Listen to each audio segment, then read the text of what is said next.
मी नम्रता वागळे. आपण पाहताय पुढारी न्यूज आणि वेळ आहे चर्चेचा धुरळा उडवण्याची. राज्यातले मतदानाचे 4 टप्पे पूर्ण झालेत आणि येत्या 20 मे रोजी राज्यातला शेवटचा आणि देशातला निवडणुकीचा 5वा टप्पा पार पडणार आहे.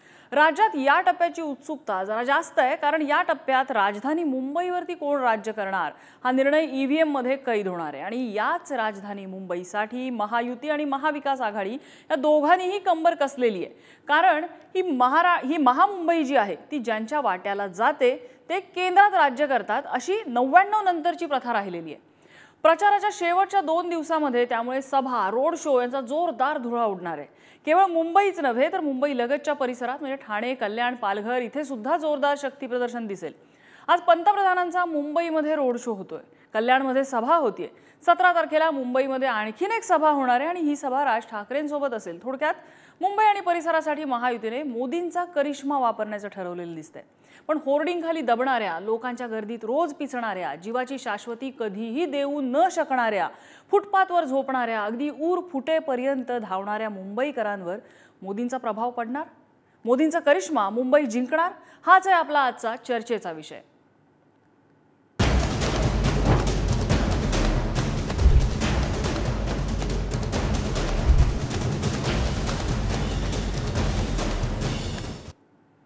आणि याच संदर्भात आपल्यासोबत चर्चेत सहभागी होत आहेत भाजपचे प्रदेश उपाध्यक्ष धर्मपाल मेश्राम, काँग्रेसचे प्रवक्ते भाऊसाहेब आजबे आपल्यासोबत आहेत आणि राजकीय विश्लेषक हेमंत देसाई आपल्यासोबत आहेत. मी सुरुवातीला धर्मपाल मेश्राम यांच्याकडे जाईन. धर्मपालजी, मुंबईमध्ये गेल्या काही दिवसात घडलेल्या घटना आपण बघतोय. आता होर्डिंग पडणं ही जरी एका वादळानंतर आलेली घटना असली तरी असे वारंवार अशा घटना घडतायत. लोकलमधनं पडून लोक मरतायत, लोकलची गर्दी, लोकल पकडण्याची घाई. ज्या मुंबईकरांना स्वतःकडे बघायला वेळ नसतो ते मोदींचा करिश्मा रजिस्टर करतील का?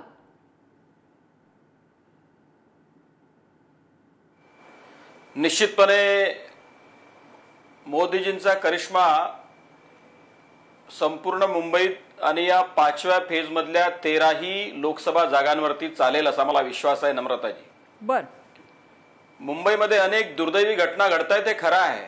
मुंबईची गर्दी हेही खरं आहे. 2 करोड लोकसंख्येचा हा भाग. खरं तर अनेक अडचणी या ठिकाणी आहेत. झोपडपट्ट्या आहेत, मजूर वर्ग आहे, तेवढा श्रीमंतही आहे, मध्यमवर्गीय आहे, चाकरमाने आहेत. आणि परंतु तरी देखील मोदीजींच्या मागच्या 10 वर्षाच्या कार्यकाळामध्ये जी विकास कामं भारतीय जनता पक्षाच्या नेतृत्वात आदरणीय मोदीजींनी साकारलेली आहेत, सर्वसामान्य माणसांपर्यंत भारतीय जनता पक्षाचं संघटन जे पोचलेलं आहे आणि जो भाजपाचा विचार सर्वसामान्य माणसाला तारणारा जो आज रूढ झालेला आहे, त्यामुळे मला विश्वास आहे की संपूर्ण महाराष्ट्र, संपूर्ण देश आणि मुंबई देखील मोदीजींच्या पाठीशी निश्चितपणाने उभी राहील असा मला विश्वास आहे. आणि या फेजच्या 13 पैकीच्या 13 जागा देखील आम्ही विश्वासपूर्ण मताने जिंकून येऊ. भाऊसाहेब आजबे, काय वाटतंय वातावरण? मोदींचा करिश्मा चालेल मुंबई आणि परिसरात? मुद्दा कसा आहे की अलीकडच्या 2 घटना जर आपण पाहिल्या, म्हणजे होर्डिंग पडलेल्याची घटना असेल, त्या घटनेतही आपल्याला असं दिसतं की 21 वेळा याच्या आधी ती जी संबंधित भावेश म्हणून जी कोणी व्यक्ती आहे त्यांच्यावरती गुन्हा दाखल झाला होता, गोष्टी लक्षात आल्या होत्या. तरी देखील ज्या प्रशासकांच्या म्हणजेच सरकारच्या ताब्यामध्ये मुंबईचा कारभार आहे ते त्याच्यावरती काही ऍक्शन घेऊ शकले नाहीत. हा एक तात्पुरता मुद्दा झाला.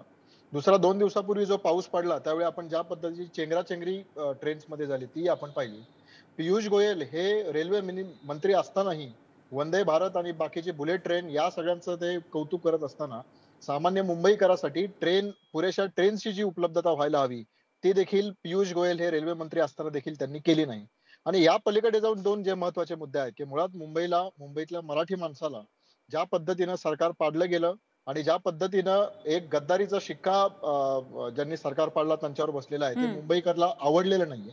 आणि त्यामुळेच आपण पाहिलं असेल की बीएमसीची इलेक्शन जी आहे ती किती लांबवलेली आहे. म्हणजे ते घ्यायलाही ते तयार नव्हते, कारण त्यांना माहिती की त्यांच्या बाजूने गोष्टी जात नाहीये. आणि यापेक्षाही महत्वाची जी एक गोष्ट आहे की मुंबईकरांनी गेले अनेक वर्ष असं पाहिले आहे की मुंबईमध्ये जे उद्योग असतील, मग ते हिऱ्यांचे असतील किंवा इतर कोणतेही उद्योग असतील, हे सगळे उद्योग गुजरातला पळवण्याचे जे धंदे गेल्या 4, 5, 6, 10 वर्षामध्ये झालेले आहेत ते मुंबईकर उघड्या डोळ्याने बघतोय. आणि या सगळ्या ज्या गोष्टी आहेत त्यामुळे एक प्रकारची उलटा रागाची जी एक आपण वेव म्हणतो, एक मोठी अशी अँटी इन्कम्बन्सी जी आपण म्हणतो ती यांच्या विरोधात आहे. आणि अजून एक शेवटचा मुद्दा नम्रताजी मला आवर्जून सांगू द्या की ज्या लोकांच्या विरोधात ईडीच्या नोटिसा यांनी धाडल्या, ज्या लोकांना जेलमध्ये टाकण्याची यांनी धमकी दिली, ते दोन उमेदवार म्हणजे यामिनी जाधव असतील किंवा रवींद्र वायकर असतील, या दोघांनाही त्यांनी तिकीट दिलेलं आहे. रवींद्र वायकर यांनी तर एका वृत्तपत्राला दिलेल्या मुलाखतीमध्ये स्पष्ट असं म्हटलंय की माझी जाण्याची इच्छा नव्हती, परंतु तुरुंग की पक्ष प्रवेश करणं हे दोनच माझ्याकडे ऑप्शन होते, त्यामुळे मला इकडे यावं लागलं. या सगळ्या ज्या गोष्टी आहेत, या सगळ्या गोष्टींचा राग मुंबईकरांच्या डोक्यामध्ये आहे आणि तो राग या निवडणुकीत आपल्याला दिसेल आणि 6 पैकी एकाही जागेवरती भाजप येणार नाही हा निश्चित विश्वास जो आहे तो आम्हाला यातून निर्माण झालेला आहे. बर, देसाई सर, तुमचं निरीक्षण काय सांगतं? मला असं वाटतं की मुंबईकर जे आहेत ते गेल्या काही दिवसांमधल्या नाही पण गेल्या काही वर्षांमधल्या घटनांमुळे अत्यंत नाराज आहेत. एक कालची सोमवारची गोष्ट सांगतो तुम्हाला की सोमवारी ज्यावेळी तुफान पाऊस आला तेव्हा मी छत्रपती शिवाजी टर्मिनसच्या भागात होतो. मी आलो स्टेशनवरती तेव्हा अक्षरशः हजारो लोक तिथे होते. म्हणजे अत्यंत भीतीदायक असा तो प्रसंग होता. त्या ठिकाणी कुठल्याही प्रकारच्या अनाउन्समेंट्स होत नव्हत्या आणि त्यानंतर अशा संकटाच्या वेळी जेव्हा टॅक्सीवाले जास्त ओव्हरचार्ज करतात तेव्हा बसेसची संख्या वाढायला पाहिजे. ती बसेसची संख्या त्याप्रमाणे तात्काळ वाढवणं वगैरे जे आहे या गोष्टी झाल्या नाहीत, त्या दिवशी झाल्यात.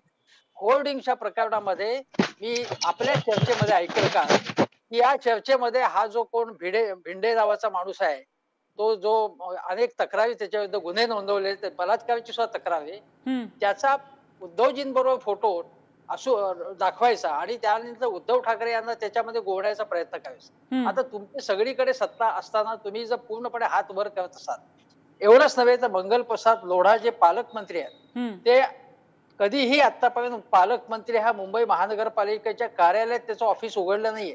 तिथे ऑफिस ज्यांनी उघडलेलं आहे असं असून सुद्धा मुंबईमधल्या वाहतुकीचे प्रश्न असतील आणि मुंबईमधल्या फेरीवाल्यांचे प्रश्न असतील तर कुठल्याही प्रकारे सुटताना दिसत नाहीत. मुंबईमधले प्रदूषण तुम्हाला आठवत असेल, मुंबईमध्ये मी उदाहरण सांगतो की ज्यावेळी मुंबईतल्या प्रदूषणाची पातळी वाढली त्यावेळी यांनी काय सांगितलं की आम्ही रस्ते धुवायला सुरुवात केलेली आहे. ते काहीच महिने रस्ते धुवत होते, त्यानंतर रस्ते धुणे थांबवलं. त्यानंतर जे ट्रक्स मुंबईमध्ये येतात त्याच्यामध्ये जी वाळू असते ती वाळू उडते आणि त्याच्यामुळे लोकांना प्रचंड प्रमाणात खोकला झालेला आहे मुंबईमध्ये. त्यानंतर सांगण्यात आलं की त्याच्यावरती आच्छादन असेल असं आम्ही नियम करू आणि तो नियम आम्ही राबवायला सुरुवात केली असं सांगितलं असलं तरी रोज मी किमान 10 ट्रक्स असे बघतो की ज्याच्यामध्ये अजिबात आच्छादन नाही, धूळ उडत असते. त्यामुळे हे जे बेसिक प्रश्न आहेत ते न सोडवता मोदींच्या नेतृत्वाखाली यांनी स्ट्रॅटेजी काय आहे की मेगा प्रोजेक्ट्स मुंबईमध्ये आणायचे. मेट्रोच्या लाईन नव्या सुरू करायच्या, नंतर काय म्हणतात ट्रॅफिकचे काही प्रश्न असतील सोडवण्यासाठी आम्ही कशा मोठ्या योजना आणतोय, अटल सेतू असेल, कोस्टल वे असेल, या मेगा प्रोजेक्ट्स आम्ही करतो आहोत आणि यापूर्वी कधी हे झालं नाही. देसाई सर, माझा याच्यातला एकच मुद्दा असा आहे की हे प्रश्न काही आजचे नाहीयेत.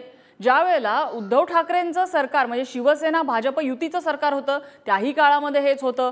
99ला एनडीएचं सरकार असताना हेच प्रॉब्लेम होते. त्यानंतर 2 टर्म युपीएचं सरकार आलं त्याही वेळेला हेच प्रॉब्लेम होते. 6च्या 6 खासदार ज्या वेळेला आघाडीचे होते त्याही वेळेला हेच प्रॉब्लेम होते आणि 6च्या 6 खासदार ज्या वेळेला युतीचे होते तेव्हा सुद्धा हेच प्रॉब्लेम होते. आता असं वेगळं काय आहे की मोदींचा करिश्मा तिथं वेगळं काही दाखवणार का की मुंबईकर आपल्या नेहमीच्या धोपट मार्गाने जाणार? वेगळी गोष्ट अशी आहे की यापूर्वी सुद्धा मेट्रोची योजना अगोदरपासून प्लॅन होत होती, मोनो रेल्वे सुरू झालेली होती, पण आम्हीच या सगळ्या गोष्टी करतो आहे आणि विकासाची दृष्टी दुसऱ्या कोणाला नाहीये. मी असं म्हणत नाही की पूर्वी काही समस्या नव्हत्या, पूर्वी अनंत समस्या होत्या, काही त्या शंकेचं कारणच नाही. त्या पलीकडे तुम्हाला सांगतोय की यांनी अशी स्ट्रॅटेजी ठरवली आहे की प्रत्येक गोष्ट मोदी करत आहेत आणि तसं नॅरेटिव्ह लोकांच्या मनावरती बिंबवायचं. आणि कारण मोदींची प्रतिमा चांगली आहे अजूनही किंवा करिश्मा आहे त्यांचा, पण बाकीचे जे लोकल MLA असतील किंवा MPs असतील त्यांची प्रतिमा चांगली नाहीये. पण हेच मनावर बिंबवणं हे परिणाम करताना दिसतंय का? नाही, मला असं वाटतं की ते नक्कीच परिणाम करताना दिसत आहे. कोणाची इच्छा असो नसो, कोणाला आवडो नावडो, कारण मोदी हीच त्यांची आता ऍसेट आहे. मोदी ही लायबिलिटी अजून झाली नाहीये. कारण मोदी जेव्हा लायबिलिटी होईल तेव्हा यांच्या संपूर्ण यांनी ज्या अनेक समस्या अजिबात सोडवलेल्या नाहीयेत आणि केवळ धूळफेक केलेली आहे ते सगळं उघड होईल आणि त्यानंतर त्याचा मतदानावरती परिणाम होईल. पण मोदी ही लायबिलिटी झाली नाही, अजून ऍसेट आहे असं माझं स्पष्ट मत. बर मेश्रामजी, एक कितीही आपण मुद्दा हा नजरेआड करायचा म्हटला तरी सुद्धा यावर्षी पंतप्रधान मोदींच्या महाराष्ट्रात झालेल्या सभा, गेल्या निवडणुकीच्या वेळेला 12 सभा होत्या, या वेळेला पहिल्या 2 टप्प्यांपर्यंत 15 सभा होऊन गेलेल्या होत्या. आता तर मला वाटतं तो आकडा 20च्या वर गेलेला असेल. इतक्या सभा, इतकं पर्सनलाइज लक्ष मोदींना राज्यात देण्याची वेळ का भाजपवरती आली? नम्रताजी, हे खरं आहे की आदरणीय मोदीजींच्या सभा महाराष्ट्रामध्ये मोठ्या प्रमाणावर होत आहेत, परंतु आम्ही समजून घेतलं पाहिजे ही निवडणूक या देशाच्या स्वाभिमानाची आणि आत्मसन्मानाची आहे. एकीकडे विदेशी शक्ती तोंड काढत असताना भारतानं आपली प्रतिमा नुसती उजळ केली नाही, तर जगाच्या परिप्रेक्ष्यामध्ये स्वतःला सांभाळलं, मजबूत केलं आणि एक महाशक्तीच्या स्वरूपात आम्ही आता पुढे वाटचाल करत आहोत. विकासाच्या दृष्टीने जर विचार केला तर भारत कुठे नव्हे तो कालपर्यंतचा किंवा कमी प्रमाणातला आज विकासाच्या मार्गावरती अग्रेसर होत आहे आदरणीय मोदीजींच्या नेतृत्वामध्ये. आणि त्यामुळं ही निवडणूक मोदीजी किंवा मोदीचा विरोधी वर्ग अशाच पद्धतीची होताना आजपर्यंत दिसत आहे. आपण जर मुंबईचा विचार केला तर मागच्या 25 वर्षांपासून सलग शिवसेनेच्या उद्धव साहेब ठाकरे साहेबांचं राज्य मुंबईवर राहिलेलं आहे. परंतु याच पावसामध्ये ही मुंबई नुसती भिजली नाही तर तुडुंब भरलेली आम्ही पाहिली. अनेक लोकांचे जीव हकनाक गेले, अनेक अपघात झाले, अनेक दृष्टीनं अडचणीत ही मुंबई आली. मुंबईमध्ये आता तुम्ही भिडेचा फोटो किंवा उद्धवजी यांच्यासोबतचा जो फोटोच्या संदर्भाने चर्चा आली, या चर्चेच्या दरम्यान सुनील राऊत यांचे बंधू आमदार असलेले त्यांच्या सोबतचा जो फोटो आहे आणि एका दूरचित्रवाहिनीवर उत्तर ऐकताना मी त्यांच्याकडून असं ऐकत होतो की आमचं सरकार येईल आणि 4 जून नंतर आम्ही काय कारवाई करायची ते करू. अत्यंत हास्यास्पद आहे. जर तुम्हाला कोणी प्रश्न विचारत आहेत की तुमचे भागीदार आहेत काय किंवा तुम्ही उद्धव ठाकरे यांच्याकडे यांना भेटायला का घेऊन गेलात, तर त्या प्रश्नाचं उत्तर ते न देता सरळ या पद्धतीने बोलतात की आम्ही 4 जून नंतर कारवाई करू. का बाबा, धर्मपालजी, होर्डिंगचा विषय जर आपण म्हटला तर त्याच्यामध्ये भागीदार तुमचे आहेत का म्हणून भाजपला सुद्धा आपण प्रश्न विचारू शकतो. जमीन रेल्वेची आहे, ज्युरिस्डिक्शन रेल्वेचं आहे, रेल्वेच्या आयुक्तांनी परवानगी दिलेली आहे, जे रेल्वे मंत्रालय भाजपच्या ताब्यात आहे, असाही विचारू शकतो की आपण. रेल्वेच्या आयुक्तांनी खंडन देखील केलेलं आहे.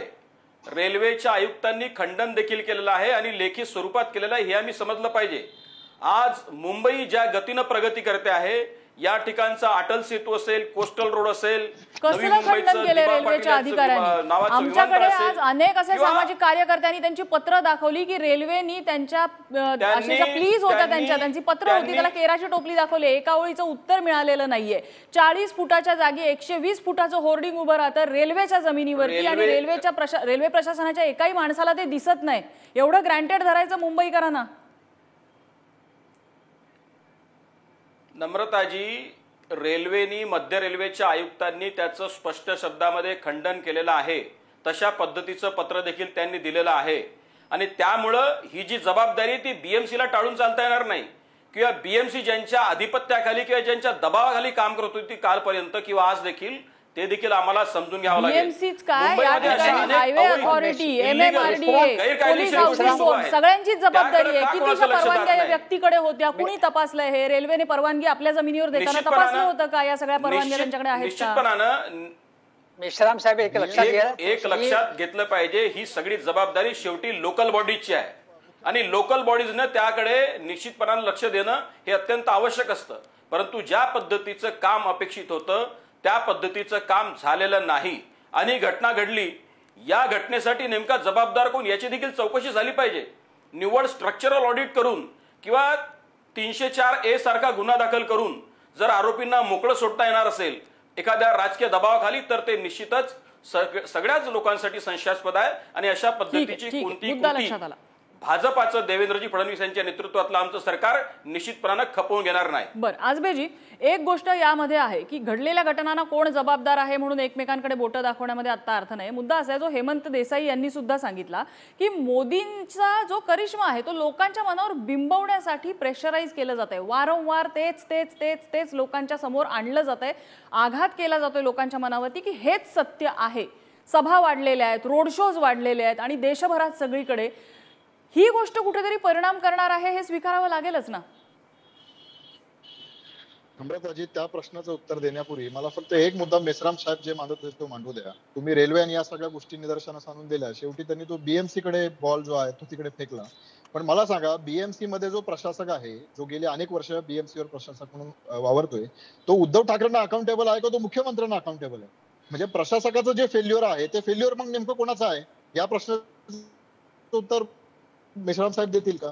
त्यामुळे मुद्दा असा आहे की जे सरळ सरळ समोरासमोर दिसतंय की यांच्या सगळ्या ज्या अथॉरिटीज आहेत, ज्या केंद्र सरकारच्या किंवा बीएमसीच्या किंवा हायवे अथॉरिटीच्या अंतर्गत आहेत, त्या सगळ्यांचं अपयश हे कबूल करण्याऐवजी, त्याची माफी मागण्याऐवजी दुसरीकडे बोट दाखवण्याचा जो प्रकार आहे ते मेश्राम साहेब करतायत. आता नम्रताजी, मी तुमच्या मुद्द्याकडे येतो. मोदींनी सभा ज्या वाढवलेल्या आहेत त्या सभा वाढवण्याची वेळ यामुळेच आलेली आहे कारण आता जनमत जे आहे ते पूर्ण महाराष्ट्रातच नव्हे तर पूर्ण देशात जर आपण पाहिलं तर ते भाजपच्या विरोधात जाताना दिसते. आणि सगळ्यात महत्वाची गोष्ट अशी आहे की मोदींच्या भाषणांकडे जर आपण पाहिलं तर मोदी काय सांगतायत. परवा दिवशी आमच्या नेत्या प्रियंका गांधीजींनी असं म्हणालं की मोदीजी यांनी बेरोजगारी आणि महागाईवरती एक इलेक्शन लढून दाखवावी. मला सांगा नम्रताजी, ते महागाईवर बोलतायत का? ते बेरोजगारीवर बोलतायत का? ते सिलेंडरच्या रेटवर बोलतायत का? ते कांद्याच्या भावाबद्दल बोलतायत का? ते शेतकऱ्यांना जे दुप्पट आम्ही उत्पन्न करू 2022 पर्यंत म्हणाले होते त्याच्याविषयी बोलतायत का? ते लोकांना 15 लाख त्यांच्या खात्यावरती जमा करणार होते त्याच्याविषयी बोलतायत का? ते केवळ एकाच गोष्टीविषयी बोलतायत जे सुरुवातीच्या काळामध्ये आपण पाहिलं की हिंदू मुसलमान ध्रुवीकरण करणे, आणि आता तेही चालताना दिसत नाहीये. त्याच्यामुळे काल परवा त्यांनी आता इंटरव्ह्यू मध्ये असं सांगितलं की नाही नाही, हिंदू आणि मुसलमान असा भेदभाव मी करत नाही, ज्या दिवशी मी करेल त्या दिवशी या पदावर राहण्याचा मी लायकीचा नसेल. आणि यापेक्षाही महत्वाची गोष्ट अशी की आता इतक्या वर्षामध्ये ज्यांनी अडाणी अंबानीवरती एक शब्द काढलेला नव्हता ते आता असं म्हणायला लागलेत की अडाणी अंबानी हे जे आहे ते टेम्पो भरून पैसे जे आहेत ते विरोधी पक्षांना किंवा काँग्रेसला ते देत आहेत. म्हणजे एक प्रकारचा गोंधळेपणा जो आहे किंवा हातामधून आपल्या गोष्टी निश्चित चाललेल्या आहेत याचा जो एक भाव आहे तो मोदींच्या भाषणामध्ये दिसायला लागलाय. तो त्यांच्या देहबोलीमध्ये दिसतो, ते जे काही मुद्दे मांडतात त्या मुद्द्यांमध्ये दिसतो. आणि त्यामुळे इतकी भाषणं करून जर आपण असा प्रश्न विचारला की त्या भाषणांमधून मिळालंय काय, तर आपल्याला काहीच मिळालेलं आपल्याला दिसून येत नाही. कारण एक प्रकारचा एक ग्राउंडवरचा जो राग आहे आणि लोकांना लोकल इश्यूज जे आहे, जे मुंबईमध्ये आपण पाहिलं की लोकांना लोकल नेमकं काय घडलेलं आहे या गोष्टींमध्ये रस आहे, त्याच्यामध्ये केंद्रामध्ये किंवा राज्यामध्ये भाजप त्याचं काही उत्तर देऊ शकत नाही. त्याच्यामुळे एवढ्या सभा वाढवूनही या सगळ्या गोष्टी बॅकफायर होताना आपल्याला दिसत आहेत. बर, पण या सगळ्यामध्ये आपण आकडे डिनाय नाही करू शकत. 1999 पासूनचा साधारण जर ट्रेंड बघितला तर मुंबईवरती ज्याचा कब्जा असतो, मुंबईच्या ज्या 6 जागा आहेत तिथे जास्त खासदार ज्याचे त्याचं केंद्रात सरकार असतं असा ट्रेंड राहिलेला आहे. हा जो आपण ट्रेंड बघितला 1999 नंतरची अगदी आकडेवारी बघितली तर त्यावेळेला 99 मध्ये तर 4 जागा युतीच्या होत्या, 2 जागा आघाडीच्या होत्या आणि केंद्रात वाजपेयींचं सरकार त्यावेळेला आलं होतं. त्यानंतर आपण बघितलं तर 6 जागा ज्या वेळेला आघाडीच्या आल्या त्यावेळेला केंद्रामध्ये युपीएचं सरकार होतं. 14 मध्ये तीच परिस्थिती बदलली आणि 6च्या 6 जागा युतीच्या आल्या, इकडे एनडीएचं सरकार बदललं. हा योगायोग म्हणायचा की मुंबईमधलं तेवढं राजकीय महत्व आहे, मुंबई कुठेतरी हा ट्रेंड सेट करणारी आहे असं म्हणायचं, म्हणून प्रत्येकाला मुंबई हवी असते. नाही, मला असं वाटतं की म्हणजे काँग्रेसचं जेव्हा सरकार होतं तेव्हा मुंबईतल्या सगळ्या विधानसभा मतदारसंघ हे सगळ्याच्या सगळे काँग्रेसला मिळायचे. लोकसभामध्ये यश मिळायचं, महानगरपालिकेमध्ये मोठ्या प्रमाणात यश मिळत होतं. त्यानंतर शिवसेनेची सत्ता आली, हा भाग वेगळा आहे. मुंबई महानगरपालिकेचं एक तर बजेट अत्यंत मोठं आहे की एका राज्याच्या एवढं आहे. दुसरी गोष्ट अशी की मुंबई आता केवळ बोरिवली आणि मुलुंडपर्यंत मर्यादित नाही. MMR रिजन जर आपण लक्षात घेतला, आता किमान जवळपासचा भाग घेतले तर 6 मतदारसंघ झाले, त्याच्या जवळपासचे 4 घेतले तर 60 मतदारसंघांवरती हा सगळं मुंबईचं राजकारण, 60 विधानसभा मतदारसंघ म्हणताय तुम्ही? हा, 60 विधानसभा मतदारसंघावरती ते सगळं अवलंबून आहे. दुसरी गोष्ट अशी की या MMR रिजन मध्ये आज सगळ्यात जास्त इन्व्हेस्टमेंट म्हणजे देशातली आणि परदेशातली गुंतवणूक मोठ्या प्रमाणावर तिथे येते आहे. दुसरी गोष्ट म्हणजे मुंबईमध्ये व्यवसाय व्यापार उद्योगाचं स्वरूप जे आहे ते आता टेक्नॉलॉजी आणि फिनान्शियल सर्व्हिसेस ड्रिव्हन अशा प्रकारचं इथे संपूर्ण इन्व्हेस्टमेंट आणि अशा प्रकारचे ऑफिसेस आता आकाराला येते. त्यामुळे एक नवा शहरी, नवा सुशिक्षित आणि असा नवा मध्यम वर्ग या इथे उदयाला येतो आहे. आणि त्याला जे आहे त्याला भारतीय जनता पक्षाचं राजकारण जे आहे ते अधिक आकर्षक वाटतंय, यात शंकेचं कारण नाही. दुसरी गोष्ट अशी की हिंदू मुस्लिम हे जे राजकारण आता ते करतायत आणि हा आरोप झाल्यानंतर 2 दिवसांपूर्वी एका प्रख्यात चॅनेलला मुलाखत देताना मोदींनी सांगितलं की हिंदू मुस्लिम मी कधीच करत नाही राजकारण, पण आज म्हणजे आता नाशिक जिल्ह्यात दिंडोरीमध्ये भाषण करताना त्यांनी पुन्हा काँग्रेस मुसलमानांचं आरक्षण काढून ते यांना देणार आहे आणि काँग्रेसने कसा मुस्लिम आंदोलन केलाय हेच परत परत सांगायचा. काही खोट्या गोष्टी किंवा अर्धवट गोष्टी वेगळ्या प्रकारचा नॅरेटिव्ह सेट करण्याचा प्रयत्न केला. जिथे कांदा शेतकरी असेल किंवा शेतकऱ्यांचे प्रश्न मांडायला पाहिजे होते तिथे अशा गोष्टी सांगतात. आता मुंबईमध्ये जर आपण बघितलं तर मुंबईमध्ये आज सगळ्यात महत्वाचा आता राजकारण कसं आकारायला येते की उद्धव ठाकरे आणि त्यांची शिवसेना ही नकली आहे असं सातत्याने मला यालाच जोडून प्रश्न आहे. तुम्ही हा जो मुद्दा म्हणताय त्यालाच जोडून की उद्धव ठाकरेंचा पक्ष फुटला आणि उद्धव ठाकरेंचा सगळ्यात मोठा बेस हा मुंबईमध्ये आहे की शिवसेना ज्याने अगदी हृदयापासून शिवसेनेवर प्रेम केलं तो मुंबईकर, तो पक्ष फुटला आणि शिंदे शिवसेना जी न्यायालयाने त्यांना नाव पक्ष चिन्ह जे दिलेलं आहे निवडणूक आयोगाने ते घेऊन ते भाजपसोबत आलेले आहेत. उरलेला पक्ष जो उद्धव ठाकरेंसोबत आहे त्या पक्षाला सहानुभूती मिळणार का? तो सहानुभूतीचा फॅक्टर मोदींचा करिश्मा वाईप आउट करू शकेल का? आणि दुसरी गोष्ट कितीही नाही म्हटलं तरी कुठेतरी एक दुखावले गेलेला जो शिवसैनिक असणार आहे त्याच्या जखमेवरती फुंकर घालण्याचं काम हा करिश्मा करू शकेल का? हा मला असं वाटतं की ती अल्टिमेट त्यांच्याकडे तेवढंच हत्यार आहे मोदी हे, त्याच्या पलीकडचा हत्यार नाही. आज मुंबईत जर बघितलं तर अजितदादा हा फॅक्टर अजिबात नाही. एकनाथ शिंदेची मुंबईतली ताकद अत्यंत मर्यादित आहे. यामिनी जाधव असतील किंवा आणखीन काही आपण हे लक्षात घेतलं 3 ठिकाणी त्यांचे कॅन्डिडेट उभे आहेत आणि शिंदेच्या गटाचा आग्रह असा होता की हा जो रोड शो होतोय तो आमच्या या तिघांच्या याच्यामध्ये जायला पाहिजे, कारण त्याच्यामुळे तो रोड शो नसेल त्यांची अक्षरशः म्हणजे घाबरलेले आहेत ते. म्हणजे इथे सर्वसामान्य कार्यकर्ता शिंदेचा इथे कार्यकर्ता नाहीये. तुम्हाला सांगतो अगदी ठाम माहिती तुम्हाला सांगतो की जेव्हा शिंदे आले त्यावेळेपासून शिवसेना म्हणजे उद्धव ठाकरेंची फोडण्यासाठी कशा प्रकारची आमिष छोट्या छोट्या कार्यकर्त्यांनी किंवा शाखा प्रमुख उपशाखा प्रमुखांना दाखवली जात आहेत.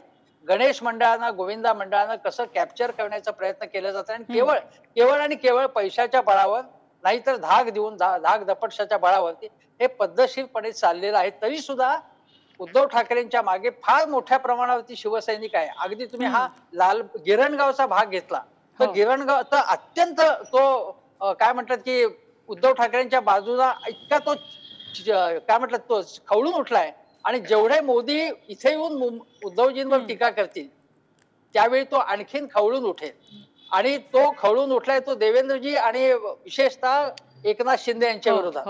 आणि तो त्याचं जे खवळणं आहे त्याला उत्तर कसं द्यायचं, त्याला उत्तर द्यायचं असेल तर काढ उद्धवजींकडे आहे ठाकरेंकडे आहे पण मोदींशिवाय दुसरं काही यांच्याकडे पर्याय नाहीये. एक्झॅक्टली. आणि हाच मुद्दा आहे की मोदींशिवाय पर्याय नसल्यामुळे मोदी आता त्या दुखावलेल्या शिवसैनिकांवर फुंकर घालणार का? ती फुंकर इफेक्टिव्ह होईल का? मलमाचं काम ती करेल का? दुसरी गोष्ट धावणारा पिचलेला दबलेला कायम कुठे ना कुठेतरी बिझी असलेला हा मुंबईकर त्याला हा करिश्मा भुरळ पाडेल का? हे येत्या 4 जूनला आपल्याला समजेलच. मात्र मुंबई देशाची राजकीय दिशा देणारे ट्रेंड इथे सेट होतात हे मला वाटतं कुणीही विसरलेलं नाहीये. त्यामुळे शेवटच्या या 2 दिवसांमध्ये मोठं शक्ती प्रदर्शन सगळ्या बाजूने आपल्याला पाहायला मिळणार आहे. मुंबईकरांनी त्यासाठी तयार राहावं. या चर्चेसाठी आपल्याला भाऊसाहेब आजबे, धर्मपालजी आणि देसाई सर तिघांनीही वेळ दिला. तिघांचेही आभार. चर्चेचा आजचा धुरळा इथेच शमलेला आहे. उद्या पुन्हा एकदा भेटूया नवीन विषयासह. पाहत रहा पुढारी न्यूज.